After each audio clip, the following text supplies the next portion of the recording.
And Dehra classes. आज हम आपको इस वीडियो में dissolution of a partnership firm, multiple choice question, fill in the blanks for payment of external liability, partner loan and realisation of assets explain कर रहे हैं। अभी तक आप लोगों ने हमारे चैनल को सब्सक्राइब नहीं किया हुआ हो तो प्लीज़ सब्सक्राइब करें, जिससे डे बाय डे एमसीक्यू आपके पास लेटेस्ट वर्जन पे पहुंचते रहें। फर्स्ट स्लाइड में हमने क्वेश्चन दिया, at the time dissolution of firm when amount is paid to creditor, कौन से अकाउंट को आप डेबिट करेंगे? First answer bank account, second answer realisation account, third answer creditor account, fourth answer none of these. इसमें आप देखिए payment कर रहे हैं, पेड डेबिट अकाउंट डेबिट पूछ रहा है, तो बैंक अकाउंट के डेबिट होने का मतलब नहीं, क्रेडिटर के डेबिट होने का मतलब नहीं, क्योंकि जब भी हम बिजनेस वाइंड अप करते हैं सारी एसेट्स को रियलाइजेशन में ट्रांसफ़र कर देते हैं, इसलिए करेक्ट आंसर आपका realisation account.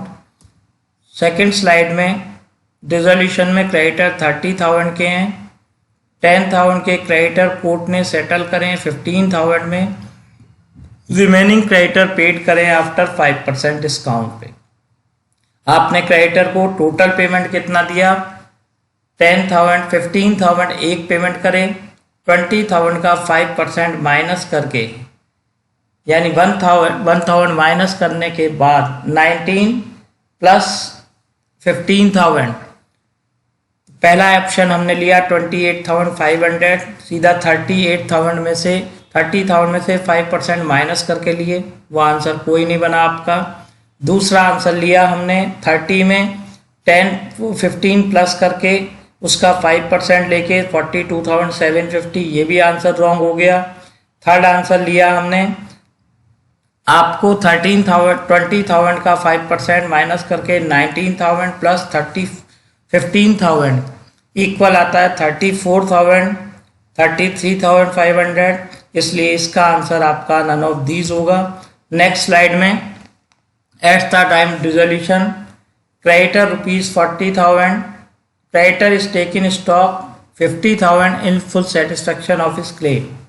Eight the time adjustment creditor कौन से अकाउंट में डेबिट होंगे? रियलाइजेशन अकाउंट में, क्रेडिटर अकाउंट में, स्टॉक अकाउंट में, नन ऑफ दीज में।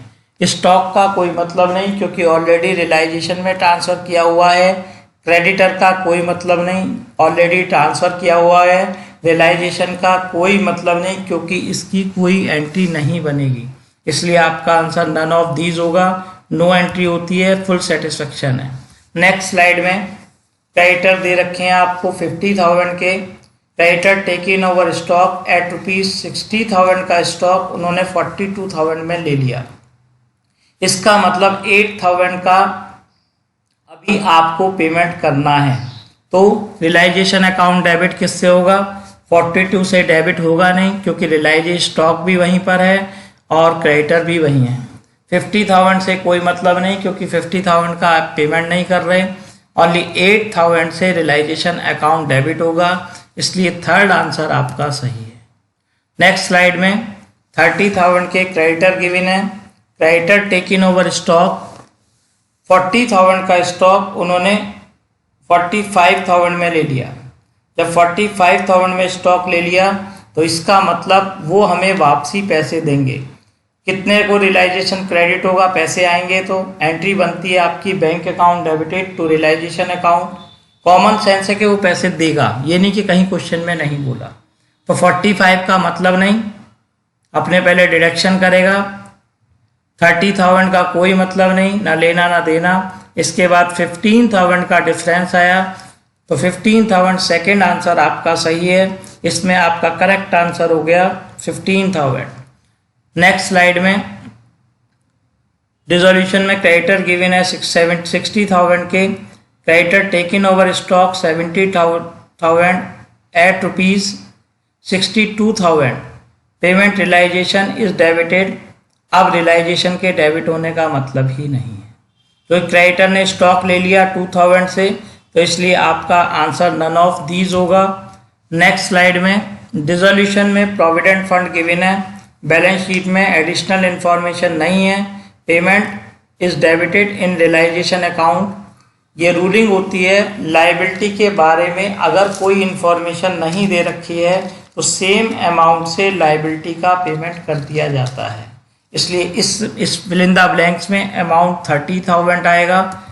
इसके बाद ऐसे ही बिल्कुल फर्नीचर की वैल्यू गिवन है 10,000, एडिशनल इंफॉर्मेशन नहीं है, रियलाइजेशन में अकाउंट में कितना क्रेडिट होगा, कोई इंफॉर्मेशन नहीं है तो रियलाइजेशन में कोई वैल्यू क्रेडिट नहीं होगी। ठीक है, इसलिए आपका यहाँ पे वैल्यू नील मानी जाती है, तो यहाँ पे आपका नील आंसर आएगा। नेक्स्ट स्लाइड में ABC पार्टनर है, goodwill of firm is given 50,000, balance sheet में डिसोल्यूशन में 20 कैपिटल अकाउंट इज डेबिटेड। अब आप ध्यान से, बच्चा सीधे वे से गुडविल को राइट ऑफ करेगा। ध्यान रखें, अब हमने निकाला आंसर 50,000 को 2:2:1 में, लेकिन आप ध्यान रखें कभी भी गुडविल डिसोल्यूशन में पार्टनर में डिस्ट्रीब्यूशन नहीं होती, जो बैलेंस शीट में गिवन है। इसलिए आपका आंसर थर्ड आंसर सही है, नन ऑफ दीज।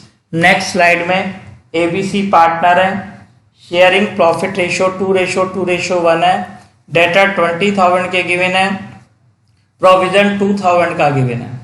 डिसोल्यूशन पे डेटर गुड हैं, realisation account is credited by. अब आप देखिए बच्चा क्या सोचेगा, डेटर 18,000 के हैं, लेकिन डेटर एक्चुअल में 20,000 के हैं। आप लोगों ने, कंपनी ने उसके लिए प्रोविज़न बना रखा है, इसलिए यहाँ पे 18,000 आंसर नहीं होगा। Actual answer debtor are all good 20,000 होगा। तो सही आंसर आपका, करेक्ट आंसर फर्स्ट आंसर है। नेक्स्ट स्लाइड में डेटर 20,000 के हैं, 2,000 के डिसोल्यूशन है, debtor ₹2,000 realise only 50%, remaining debtor after 5% discount, realisation account credited. अब 20,000 में 2,000 का हिसाब खत्म हो चुका, 18,000 का 5% निकालेंगे, 18,000 में 5% माइनस करने के बाद आपका आंसर 17,100 आएगा, और 1,000 एक उससे मिलेगा डेटर से, तो 18,000 फर्स्ट आंसर आपका रॉन्ग हो गया। दूसरा आपका 16,150 वो भी आंसर रॉन्ग हो गया। 17,100 सही लगता है, लेकिन 1,000 उन्होंने भी दिए हैं जो 2,000 के हैं, इसलिए आंसर आपका नन ऑफ दीज होगा। नेक्स्ट स्लाइड में इन्वेस्टमेंट गिवन है 20,000 का, इन्वेस्टमेंट फ्लक्चुएशन फंड गिवन है 5,000 का, सेल वैल्यू इन्वेस्टमेंट की 18,000 है। At the time dissolution partner capital account is credited bye. कभी भी डिसोल्यूशन में ये नहीं कि आप इसका फ्लक्चुएशन का पार्ट देख के पार्टनर में डिस्ट्रीब्यूशन कर दें, कभी भी पार्टनर में डिस्ट्रीब्यूशन नहीं होता डिसोल्यूशन में। इसलिए 5,000 से भी कोई लेना देना नहीं, 3,000 से भी कोई लेना देना नहीं, 7,000 से भी कोई लेना देना नहीं। करेक्ट आंसर आपका नन ऑफ दीज है। नेक्स्ट स्लाइड में इन्वेस्टमेंट गिवन है 20,000 के, इन्वेस्टमेंट फ्लक्चुएशन फंड गिवन है 5,000 का, 50% investment is taken by partner A at ₹8,000, remaining investment is sold at 20% less. Realisation account, dissolution account credit, realisation account credit होगा, 8 partner से credit हुआ और 8 इससे क्रेडिट होगा, तो 8 फर्स्ट आंसर आपका रॉन्ग है। 20,000 से कोई मतलब नहीं, जितने पैसे मिलेंगे उससे होगा। टोटल अमाउंट जो आपका रियलाइज हुआ है 16,000 का हुआ है, इसलिए ये क्रेडिट आपका 16,000 से होगा। नेक्स्ट स्लाइड में आपको 2:2:1 के पार्टनर हैं। पार्टनर लोन गिवन है 30,000 का, partner loan is paid off at ₹35,000, realisation account is debited by 35,000 first answer, 30,000 second answer और 5,000 third answer, fourth answer none of these. जब भी कोई पार्टनर लोन को कभी भी रियलाइजेशन में ट्रांसफर नहीं करा जाता, जब भी कोई लॉस होता है तो पार्टनर लॉस या प्रॉफिट होता है पार्टनर लोन का, वो ट्रांसफर करा जाता है। इसलिए यहाँ पर 35 में से 30 को माइनस करके लॉस हुआ 5,000 का, वो आपका डेबिट होगा।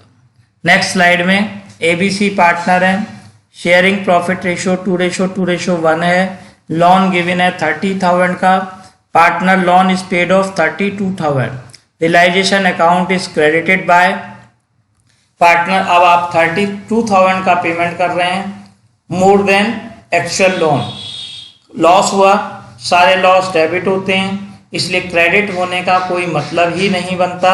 30,000 भी आंसर रॉन्ग, 32,000 भी आंसर रॉन्ग, 2,000 भी answer wrong, none of these आपका करेक्ट आंसर होगा। नेक्स्ट स्लाइड में पार्टनर लोन गिवन है 20,000 का, एडिशनल इंफॉर्मेशन नहीं है। At the time dissolution reliance account debited by rupees, मैंने आपको पिछली स्लाइड में भी बता दिया, पार्टनर लोन की सेम वैल्यू पे कभी भी रियलाइजेशन अकाउंट डेबिट नहीं होता, इसलिए आपका वैल्यू निल आएगी। वीडियो आपको सही लगी हो तो लाइक करें, शेयर करें, सब्सक्राइब करें, जिससे आपको आगे की video as it is mill